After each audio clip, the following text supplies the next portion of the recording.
On peut reprendre? Alhamdulillah. Et alors, toutes nos excuses aux internautes. On peut aller? Alhamdulillah. Et donc, je parlais du fait de prier parmi les hommes. Aucune des femmes du prophète sallallahu alayhi wa sallam n'a eu à faire ça, alors qu'elles en avaient l'occasion. Elles étaient même, si cela était possible, les mieux placées à le faire. On ne peut pas être investi d'une mission divine pour promouvoir ce qu'Allah voudrait qu'on promette et puis aller poser des actes contradictoires, contraires à cela. Donc aller prier parmi les hommes, c'est trop prétentieux, c'est trop vaniteux. Une femme aller s'arrêter au milieu des hommes, même si tu es investi d'une mission divine. Donc cela déjà, c'est la profanation, la promiscuité avec les hommes, mais aussi le lieu qui est la mosquée qui ne se prêtait pas à ce genre de pratique.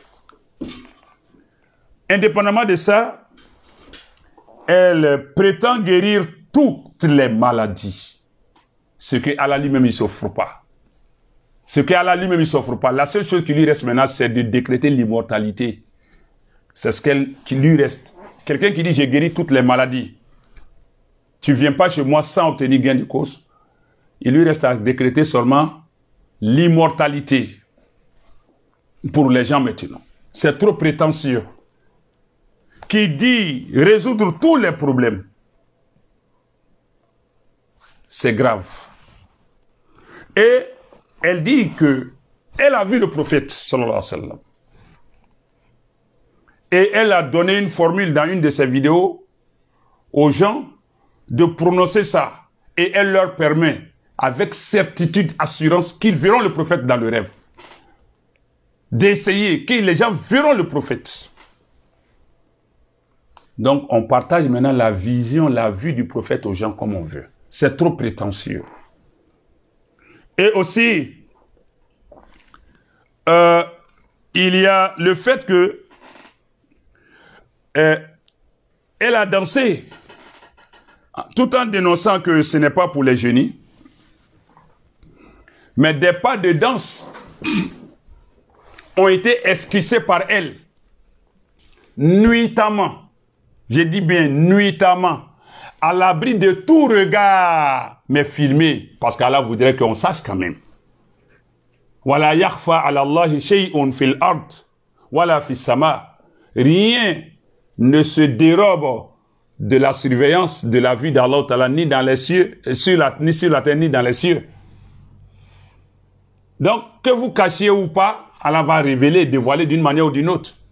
Donc, de ce pas-là, nuitamment, de façon nocturne, chez elle, sûrement, mais à l'abri des regards indiscrets d'autres personnes, mais la caméra étant un œil est vraiment difficile à chose, des pas de danse ont été esquissés au son de la kora des chasseurs traditionnels qui sont connus pour leur mysticisme, leur connexion avec les génies. Mais là, dans la chanson, c'est elle qui était vantée. Quel genre de gloire, d'éloge lui était faite?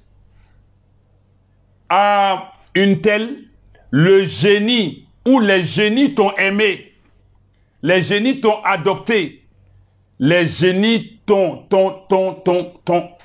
les génies t'ont pris, t'ont prise, et puis elle se trémousse au son de cela. Si c'est une mission divine, en quoi est-ce que nuitamment on se trémousse, on esquisse des danses, des pas de danse au son des chasseurs traditionnels qui ne nous glorifient pas pour une prouesse religieuse ou quelque chose de bien, mais pour notre connexion, notre acquaintance avec les génies. Suivez cette vidéo.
Donc,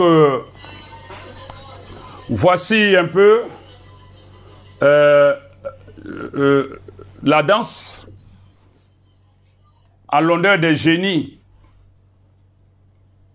nuitamment à huis clos. Et vous voyez, un peu l'accoutrement des génies, des chasseurs, avec des amulettes, des gris-gris, l'un en rouge. Le rouge, c'est le symbole du sang, c'est le symbole des génies, c'est le symbole des sorciers, le rouge. C'est pourquoi vous voyez beaucoup de gens sataniques, démoniaques, les sorciers, ceux qui font des pratiques occultes mystiques. La plupart du temps, ils sont vêtus de rouge, ou bien encore, le rouge est entremêlé, mais le rouge est dominant dans leurs accoutrements. Voici un peu, en doula, la chanson était en doula. Souffrez que je me garde de prononcer le nom pour ne pas personnaliser, nommer la personne dans ma vidéo. C'est le fait que je suis, le phénomène que je suis en train de dénoncer. Et puis la défiance qui est faite vis-à-vis de l'islam et non la personne même que je juge en tant que telle. Voilà, il faut faire la part des choses. Ce n'est pas l'individu qui m'importe, mais c'est la pratique et puis la défiance. Et puis aujourd'hui, il y a une ruée des innocents, des ignorants vers. C'est ça que je dénonce. Donc, dans la chanson, le griot dit en malinké, c'est le nom qui est là. Dine ki kanu. Ae, dine ki kanu. Ça veut dire, une telle. Les génies t'ont aimé, les génies t'ont adopté, les génies t'ont apprécié. Ah, une telle, les génies t'ont apprécié, t'ont aidé, t'ont aimé. Cela m'amène à vous dire quelque chose que j'ai reçu ce matin comme information. Nous avons un frère. Le micro que j'avais à l'oreille en faisant mon sermon du matin, c'est un de nos frères venus des États-Unis, New York, qui a offert ça à la mosquée. Et ce dernier m'a appelé ce matin aux environs de 11 h pour me poser la question sur ce phénomène. Pour me poser des questions sur le phénomène de Kolia. Je lui ai dit, mais ça tombe bien, je vais en parler dans mon sermon pour éclairer les gens. Et dans ça, il me dit, mais, et pourtant, avant-hier, un de mes amis qui vit avec moi à New York est venu et il est venu pour ça, spécialement de New York, avant-hier. Et il m'a dit que lui s'apprête à s'y rendre. Et quand je lui parlais, il a dit que la femme qui les fait venir, ça veut dire que c'est devenu même le business de certaines personnes. Aujourd'hui, des gens, c'est devenu un Eldorado, des gens, aujourd'hui c'est devenu eux leur business, qui font venir des gens un peu de partout du monde pour venir. Donc la femme qui les a fait venir, ça c'est l'information de ce matin, il vit, hein, il est encore là. Il vit, il est là. Et son ami est là. Et la femme qui l'a fait venir, leur aurait dit que c'est vrai ce qu'elle fait, mais elle collabore avec les génies musulmans. Moi, mon problème, c'est à faire des génies seulement. Parce qu'on a dit que c'est Allah. Et puis, on sabote. C'est ce matin, aux environs de 11 h, que la femme qui les a fait venir leur a dit que elle collabore avec des génies musulmans. Je passe sur ce côté. Maintenant, dans une vidéo que j'ai visionnée, une femme folle, entre guillemets, qui s'est dite folle, bien sale, dans un accoutrement vraiment de vraie folie, qui est rentrée sur la scène, qui s'est détachée de la foule, qui est rentrée sur la scène en rappant, en se traînant au sol, et qui criait au point que les animateurs même sont venus avec le microphone lui mettre ça à la bouche pour qu'elle s'exprime. Elle a dit beaucoup de choses, parmi tant d'autres, mais ce qu'elle a dit que j'ai retenu essentiellement, qu'elle est fou, elle travaille avec les génies, et ce sont ces génies qui l'ont envoyé vers cette dame. Moi, je me suis posé dans toute cette masse-là, comment elle a pu traverser, les gens bien présentables, bien portants n'ont pas pu accéder, comment elle, une folle, a pu traverser cette foule jusqu'à venir sur la scène, et puis qu'elle ait droit au micro, et puis elle a parlé pendant longtemps, et puis elle dit qu'elle a été envoyée par les génies vers celle-ci, vers la dame, que les génies lui ont dit de venir, qu'elle va la guérir, mais aussi qu'elle va lui remettre un Coran blanc qu'elle a dans la maison. Et pour résumer, pour être court, elle est descendue de son podium avec le Coran qu'elle détenait pour venir le donner à la folle. La folle, la soi-disant folle. Et cette dame a pris le Coran et elle dit toujours, ce n'est pas de ce Coran que je veux. Le Coran blanc que tu as dans la maison, c'est ça que je veux. Vous voyez la profanation? Comment est-ce que quelqu'un peut donner un Coran à une folle si on est en mission pour Allah? Un Coran qu'on a toujours sous le podium avec soi, qu'on n'a jamais ouvert pour lire. Un Coran qu'on n'ouvre jamais pour le lire. C'est pour tromper la vigilance des gens. Réveillez-vous. C'est pas parce que le Coran est là. Le Coran est là. Mais est-ce que vous le lisez? Est-ce qu'il est lu? Est-ce qu'il est récité? Est-ce qu'il est ouvert? Il est récité. En quoi est-ce que la présence, ou bien le Coran il est vénéré? Non, il faut le profaner parce que c'est une loi, c'est un pacte. Le Coran est brandi, mais il n'est pas lu. Il est profané, puisqu'il est tendu à une folle qui n'est même pas en ablution, si elle est vraiment folle. Si ce n'est pas une mise en scène. Puisque à un moment donné, cette vidéo-là, ils ont dit de couper. Qu'après, ils vont remettre. Et puis, ils ont coupé. Après, on a vu encore la femme, ils sont venus la présenter, que voilà la femme en question qui était malade l'autre fois, là. Elle était bien habillée, bien souriante. C'est dans cette vidéo que même, elle a dit, elle a proféré une prière à voix basse, et puis elle dit Fatiha. Mais Fatiha là n'est jamais récité à haute voix, à voix audible. Pourquoi? Réciter Fatiha à haute voix. Mais le Coran, il a été profané. Donner un Coran à une folle, même si elle réclame. Quelqu'un qui n'est pas en possession de toutes ses facultés mentales. Même si tu es un traitant, ce n'est pas de cette manière qu'il faut traiter le Coran. Innahu la Qur'anun karim fi kitabin maknoun la yamassuhu illa al-mutahharun. C'est un Coran, c'est un livre glorieux, saint, gardé en haut lieu. Ne le touche que les gens purs. Même pas propres, purs. Même si tu es dans ta veste, tu es propre, tu sens le bon parfum, tu n'es pas en ablution, tu ne dois pas toucher au Coran. À plus forte raison, quelqu'un qui n'est même pas non seulement propre, mais qui n'est pas pur. On lui donne le Coran. Parce que quand on est dans cette logique-là, c'est ça. Et aussi, comme le Coran il est manipulé, il est exhibé sans être lu, c'est un lieu, le lieu quand vous le regardez, c'est un lieu vaste. Le site là, ce n'est pas de façon banale que ça a été choisi. Elle le sait, elle le sait, elle le sait. C'est pas banal. Ça a été fait à dessein. C'est en connaissance de l'affluence qui va avoir lieu par rapport au pacte scellé avec les génies que les dispositions ont été prises pour trouver ce cadre-là à l'avance. Sinon, elle aurait pu être dans un endroit d'abord, et puis avec l'évolution, l'affluence, on dit que comme les gens affluent, il n'y a pas assez d'espace, on va aller vers l'autre côté. Non, l'espace a été réservé à l'avance sur indication de qui? Des génies. Cet espace-là, ce n'est pas n'importe quel espace. Ils n'ont qu'à ériger une mosquée là-bas, si c'est possible. Il n'y a pas de mosquée. Quelqu'un qui prône la mission de Dieu, qui est venu pour une mission divine. Il n'y a pas de mosquée là-bas. Les opérations sont faites le matin et puis le soir, l'après-midi. À l'approche de l'heure de prière de Maghrib, il paraît que ça s'arrête. Elle rentre. Quelle prière? Et les autres que tu dois guider vers Allah, et ils ne prient pas. Il n'y a pas de muezzin. Chacun est livré à son sort. Et les gens ne prient pas. Aucune exhortation, la prière est un des moyens efficaces pour se rapprocher d'Allah. Aucune prédication n'est faite dans ce sens pour que les gens prient. Il n'y a pas de mosquée là-bas. Il n'y a pas de mosquée. Il faut ériger. L'espace est trop grand pour ne pas avoir de mosquée. Donc, allez-y comprendre quelque chose. Ériger, ils n'ont qu'à ériger une mosquée. C'est un défi que moi, je lance maintenant. Ériger une mosquée là-bas. Ériger une mosquée. Si c'est vraiment islamique, c'est une mission divine. Ériger une mosquée là-bas.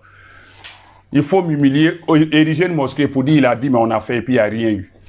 Mais je l'ai dit, je le répète, à force de vouloir réagir à tout ce qu'il a dit pour pouvoir montrer aux gens que c'est pas satanique, c'est islamique là. En se conformant à ce que l'islam a dit progressivement, ils vont tomber sur un des interdits des génies. Sans ce moment, ils vont comprendre. Parce que le génie ne va pas admettre que l'islam se rétablisse parfaitement là-bas. Indépendamment de ça, donc, il n'y a pas de mosquée. Ils n'ont qu'à ériger la mosquée. La zone ne retentit pas là-bas. Pourquoi? Et aussi, elle-même, son nom est évoqué pour résoudre les problèmes. Son nom est évoqué pour résoudre les problèmes. Pourquoi? Que quand ton problème, tu fais les choses, si ton problème n'est pas résolu, il faut dire au nom de elle son nom. Il faut dire elle son nom pour que la chose se réalise. Qu'il faut dire elle son nom pour que ça se réalise. Même le prophète Sassan n'a jamais demandé que lui, son nom soit associé à une doua pour qu'Allah accepte. Il est la créature la plus aimée d'Allah. Aucune de ces femmes n'a son nom dans une invocation donnée. Nulle part. Mais en quoi est-ce qu'il faut prononcer elle son nom, que quand il fait ça va pas, il faut dire au nom de une telle. Et puis que la chose se réalise. Ça, il faut voir quelque part. Subtilement, elle est en train de tourner les gens vers le culte de la personne. Vers elle-même, sa vénération, son culte. Doucement, doucement, doucement, doucement. Sa photo est vénérée. Des gens ont fait le témoignage qu'ils ont mis sa photo dans l'eau pour la dissoudre, sans asperger, en boire, pour voir leurs problèmes résolus. Photo, sa photo. Des gens l'implorent à travers sa photo. Vont se recueillir sur sa photo et elle dit qu'il n'y a pas de mal à ça. Et pour preuve, voici ça ici. Vous allez voir la photo où les gens sont en train de se recueillir sur la photo. Payer une prédicatrice. Venu de contrées loin, bien, et simplement dit ce qui préoccupe. C'est le miel, une sainte en. Excusez-moi. Voilà. Mon mari est malade. On passait la nuit à la belle étoile. Veulent aussi en bête. Simplement tout à manger cette affiche qui peut. Voilà. TV2, c'est pas moi, hein. C'est TV2, RTI2 qui allait faire son reportage. J'ai l'élément ici. Voici les gens, non seulement qui sont en train de se recueillir sur sa photo, mais après vous allez voir que d'autres sont, vous suivez cette vidéo jusqu'à quelques petites secondes seulement, des gens aussi qui sont en train de vendre même sa photo sur le site. Allez-y. Ce sont en moyenne plus de 5000 personnes que la prophétesse réunit tous les jours à Kolia. Les commerçants plus malins en profitent bien. Ils ont dirigé un marché nocturne. On y trouve tout, à manger, à boire et même le nécessaire pour passer la nuit à la belle étoile.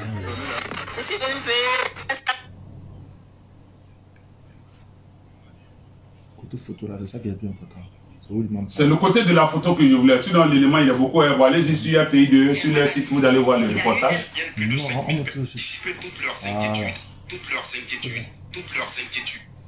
inquiétudes, y trouvent tout, à manger, à boire et même le nécessaire pour passer la nuit à la belle étoile.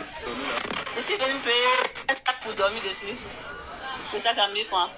Mon fils et moi, on va dormir dessus. Tout le monde y croit ici. Adissa Touré serait une sainte envoyée par Dieu pour dissiper toutes leurs inquiétudes.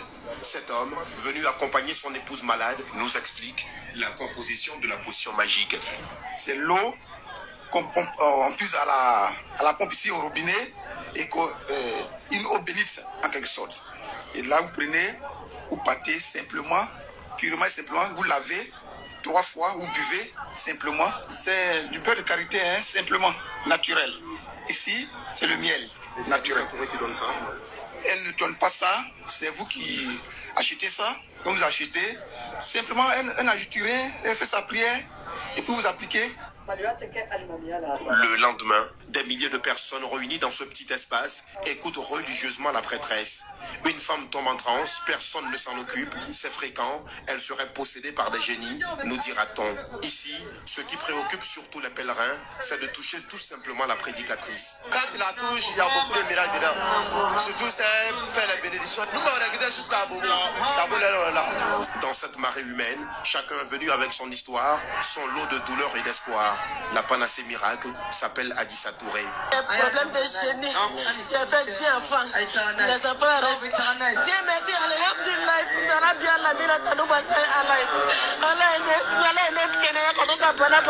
J'ai quitté au Sénégal pour venir ici. J'ai commencé à laver ces médicaments. J'ai vu tous mes choses propres. Cet homme vient de se convertir à l'islam. Il aurait obtenu une guérison miraculeuse d'une malformation à la bouche. Il aurait également recouvré la vue après 30 années de souffrance. Je suis mon bout est tordu ici. Quand j'arrivais ici, 2 jours, je redressais, je vois clair. Perché sur ce podium, lunettes de... Donc, mon objectif, c'était de voir le côté. Mon objectif, c'était qu'on voit le côté où la photo, les gens sont en train de recueillir là-dessus, de se recueillir là-dessus, et que d'autres sont en train de vendre déjà les photos. Donc, du coup, vous voyez à quel point nous sommes en train de partir. Quelqu'un qui se dit, je suis venu en mission pour Allah. Tout messager venu pour une mission au nom d'Allah. Voilà. Voici le côté de la photo que je vais vous faire voir encore.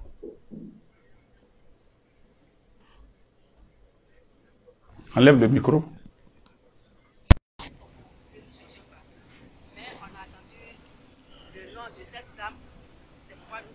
Toutes ces personnes sont convaincues qu'Adissa Touré opère des miracles. Elles en ont entendu parler et veulent aussi en bénéficier. À l'entrée de la maison, plusieurs d'entre elles implorent la puissance de la prêtresse devant cette affiche qui porte son image. Ce sont en moyenne plus de 5000 personnes que la prophétesse... Donc voici un peu la dérive, doucement, doucement vers laquelle nous allons. Donc il n'y a même pas d'orientation religieuse ni spirituelle sur le site. À part dire que il faut vous détacher du matériel, l'argent n'est rien, moi j'ai tout eu, mettez votre confiance en Dieu. Mais en quoi est-ce que les gens mettent leur confiance en Dieu? Parce que l'orientation est subtilement faite vers sa personne. L'esprit des gens est subtilement orienté progressivement vers sa personne. Et aujourd'hui, elle est en train d'être qualifiée de prophétesse. Déjà, en islam, il n'existe pas de prophétesse. Il n'existe pas de prophétesse. Mais aujourd'hui, nous allons progressivement vers sa qualification, sa sanctification comme prophétesse. C'est grave. Et aussi, le lieu que je vous donne là, le site là, c'est un site abrité par les génies. C'est un site abrité par les génies. Toute personne qui met pied là-bas, même si ton problème n'est pas résolu, si tu quittes là-bas, tu seras convaincu que ça va se résoudre. Tu seras convaincu que ce qu'elle fait est vrai. Tu seras possédé, tu seras sous emprise. Toi, tu es obligé de faire la promotion pour que les gens hâtent. Même si quelqu'un d'autre parle mal de la pratique, ça va t'énerver. Parce que tu n'es plus en possession de toutes tes facultés. C'est clair. Ta faiblesse psychologique et mentale, spirituelle qui t'a conduit là-bas, va prendre un coup aussi là-bas. Et donc, tous ceux qui ont une fois fait là-bas ne parleront que du bien d'elle. À quelques exceptions près. Sinon, Et puis ils n'admettront pas que quelqu'un d'autre fustige ce qu'elle a fait. Je sais de quoi je parle. C'est le site qui le fait. Le site n'est pas choisi au hasard. Non. Les 3 jours que vous faites à consommer l'eau, mais tu es sous emprise. Même si ton problème n'est pas résolu, tu ne vas pas contester. Tu vas toujours en parler de bien. Et puis aussi, aujourd'hui, hormis la culture de l'homme qui est en train de profiler, ce site-là, ne soyez pas étonnés de voir que plus tard, ça va être décrété comme un site religieux, un site spirituel, un site saint. Des gens iront faire pèlerinage là-bas plus tard. La terre de là-bas va être qualifiée de terre sainte. Les arbres, les pierres, les cailloux, les gens vont commencer à tout collecter de la même manière. Ils sont en train de se ruer sur sa photo. Le fétiche, l'idole n'est pas... Ça vient facilement, quoi. Plus tard, ce site-là va être un site de pèlerinage. Elle-même, elle a dit. Il y a une femme qui est venue avant-hier. Tout à l'heure, il y a M. Keita, un vieux qui a fait la prière de vendredi avec moi, qui dit qu'il s'apprêtait à partir. Il est venu me remercier. Mais il dit ça, une de ses sœurs est venue avant-hier avec l'eau. Elle dit que cette année, le Hajj que la dame a dit, aurait dit, que le Hajj n'a pas eu lieu cette année, mais avec l'affluence qui est sur son site aujourd'hui, ça là, c'est l'équivalent du Hajj qui n'a pas eu lieu. Vous voyez la démesure dans les propos. Que cette année, le Hajj n'a pas eu lieu, le pèlerinage à la Mecque n'a pas eu lieu. Mais cela a été compensé par l'affluence aujourd'hui grandissante qui est sur son site. Donc, ça équivaut à un pèlerinage. Donc, le site est en train d'aller vers cette dérive. Mais aussi, ceux qui vont là-bas, quand ils reviennent, il n'y a pas un seul qui dit « Je suis venu, ma foi augmenter ». Il n'y a pas un seul qui dit désormais ma confiance en Allah s'est raffermie. C'est ça aussi la question qu'on doit se poser. Pourquoi? Quelqu'un qui est venu en mission par Allah pour Allah. Au retour, c'est pour dire j'ai été guéri, j'ai été. Mais quelle est la foi que tu as reçue? Parce que quand on va en pèlerinage, quand on va à un lieu saint, quand on va vers un prophète, quelqu'un de Dieu, Jésus, Isa alayhi salam, Moussa, alayhi salam, Muhammad sallallahu alayhi wa sallam, jusqu'à monter à tous les prophètes, et Youssef, Joseph, tout cela, avant de faire usage du miracle qu'Allah leur a confié, ils te parlent d'abord d'Allah. Ils soutiennent ta foi, ils raffermissent d'abord ta foi, ils te font la prédication pour que tu comprennes Allah d'abord avant de faire ce que tu veux. Il n'y a pas plus grand miracle. Chaque prophète a eu un miracle en son temps. Du temps de Jésus, alayhi salam, c'était la médecine qui était le miracle. Les gens de son temps étaient très forts en médecine. Allah lui a donné une puissance plus grande pour montrer qu'il est fort, qu'il est vraiment le messager d'Allah. Allah lui a fait don de guérir les aveugles, faire entendre les sourds, faire parler les muets, donner la vue aux aveugles et à la limite même ressusciter les morts. Pour montrer que vous, c'est les petites maladies que vous soignez. Mais moi, je vais au-delà pour dire que je suis l'homme envoyé d'Allah. Du temps de Moussa, alayhi salam, Moïse, c'était la magie qui était en force. La magie, la sorcellerie. Les grands magiciens, c'est pourquoi aujourd'hui, l'Égypte est considérée, après l'Inde, comme l'un des plus grands sites de la magie dans le monde.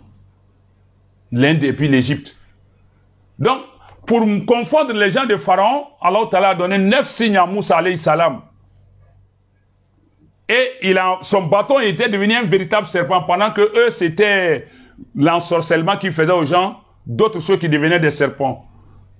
Donc, il a pu les confondre par le miracle qu'Allah Ta'ala lui a donné, plutôt que la magie. C'était lui son miracle du jour. Nous, notre époque, là, le miracle, là, c'est la parole d'Allah qui est le Coran. Parce que les Arabes étaient éloquents. La langue arabe est très subtile, très malléable, très délicate. Et le Coran est venu pour les mettre au défi d'en produire un exemple. Donc aujourd'hui, le miracle de tout prédicateur, de toute personne qui a mission pour Allah, c'est de pouvoir prêcher la parole d'Allah et puis de conquérir les cœurs. D'acquérir les cœurs à la cause d'Allah Ta'ala. De gagner les cœurs. C'est ça le miracle. Mais ici, ce miracle-là, on ne le voit pas. Quand les gens reviennent, Personne n'a dit que ma foi a augmenté. J'étais paresseux dans l'adoration d'Allah Ta'ala. J'étais nonchalant. Mais j'avais une lourdeur. Mais aujourd'hui, je suis boosté, je suis motivé à adorer Allah. Quand les gens reviennent, ils ne reviennent pas avec Allah. Où est la mission qu'Allah a confiée? C'est des remarques qu'il faut faire. Et il y en a tellement à dire. Pour terminer, ce qui est en train de se passer n'est que éphémère. C'est illusoire, c'est des mirages, c'est des chimères. Nous en avons vu des cas, c'est cyclique, c'est un phénomène cyclique. Ça arrive. En Côte d'Ivoire, ici, il y a eu des gens, partout dans le monde, hein, les gens ont afflué dans la sous-région, dans d'autres coins, mais aujourd'hui, tout le monde est resté tranquille. Ça va passer. On a vu quelqu'un ici qu'on appelait Prince quelque chose en Côte d'Ivoire ici, qui a fait marcher des lépreux, des handicapés, qui a fait des, entre guillemets, des prodiges ici. Mais après, tous ces malades-là se sont retrouvés à la case départ. Parce que c'est une simple illusion. Appuyée par les génies. Ça, c'est un. De deux, on a vu ici encore à Abidjan, une dame à la GESCO qu'on appelait maman, quelque chose là-bas. Les gens affluaient, les bidons, les gens dormaient à la belle étoile, en plein air.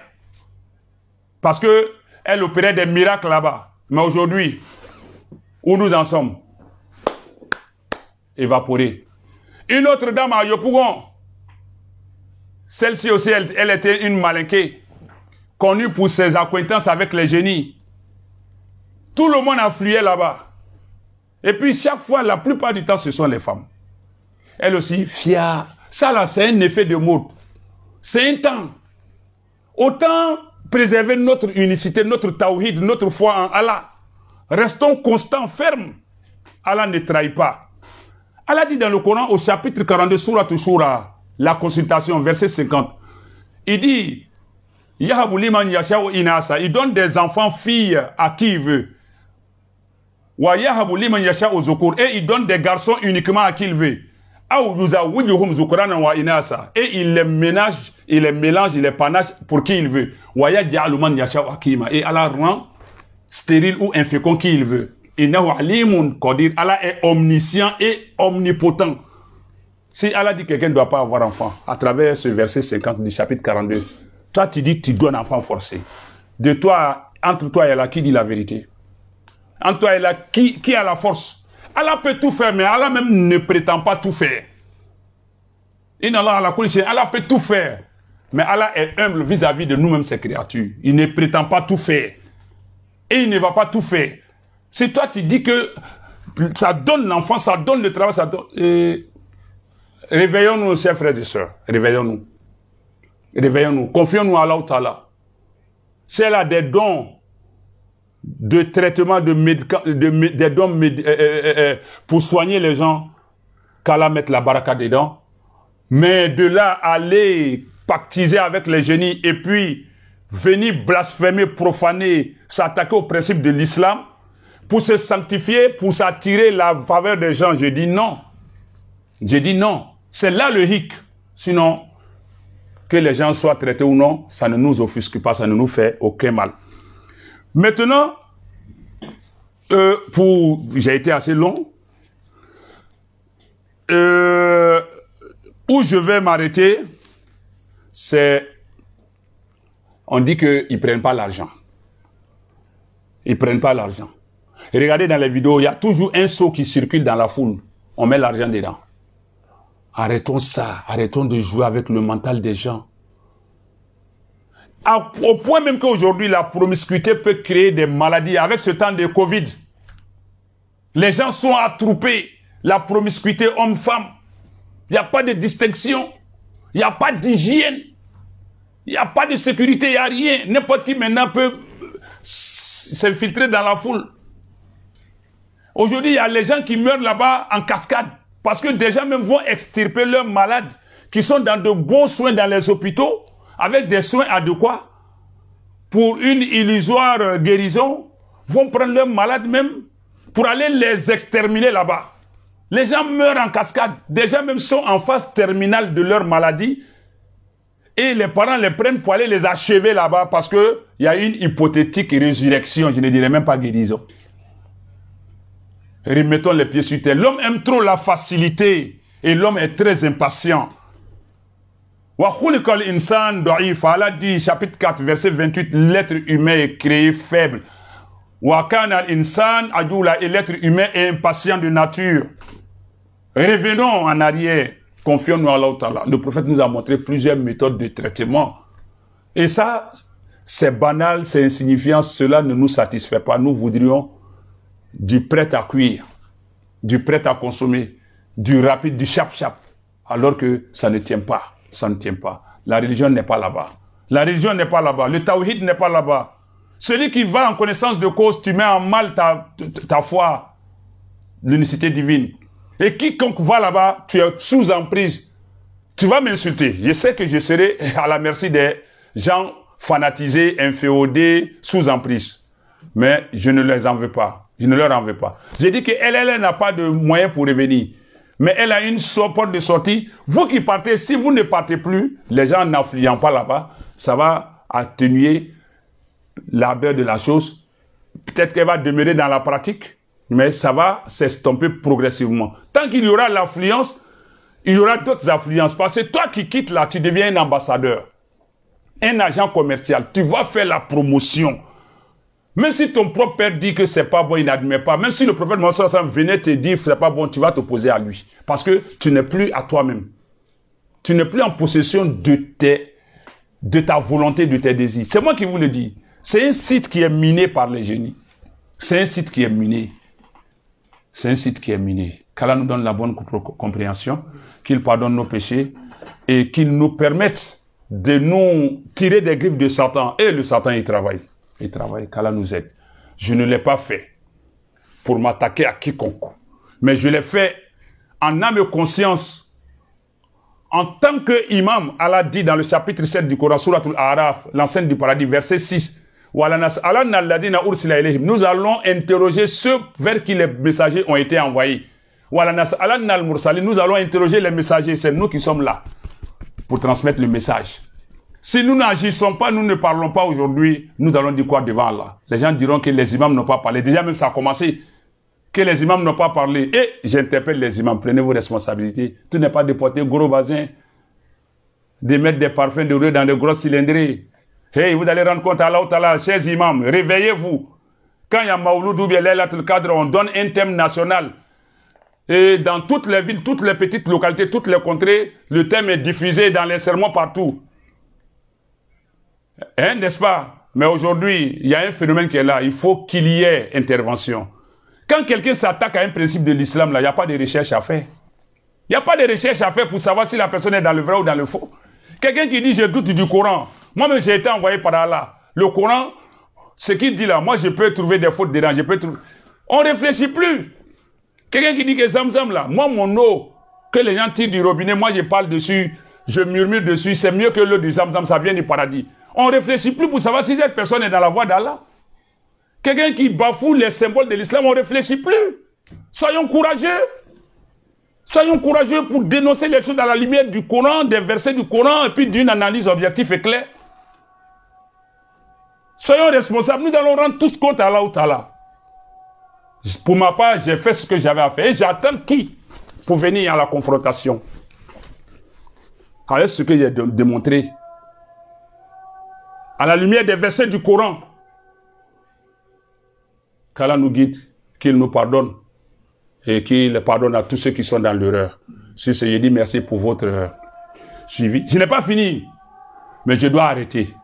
Avec le temps et avec les réactions, Allah dit dans le Coran, Wa in uttum udna, si vous récidivez, nous revenons. Nous veillons. En tant qu'imam, là, nous assumons notre rôle d'imam, d'éclaireur, de guide, et nous l'assumons. Toutefois qu'il y a une attaque contre l'islam, nous allons réagir, Inch'Allah ta'ala. Salam alaikum wa rahmatullah.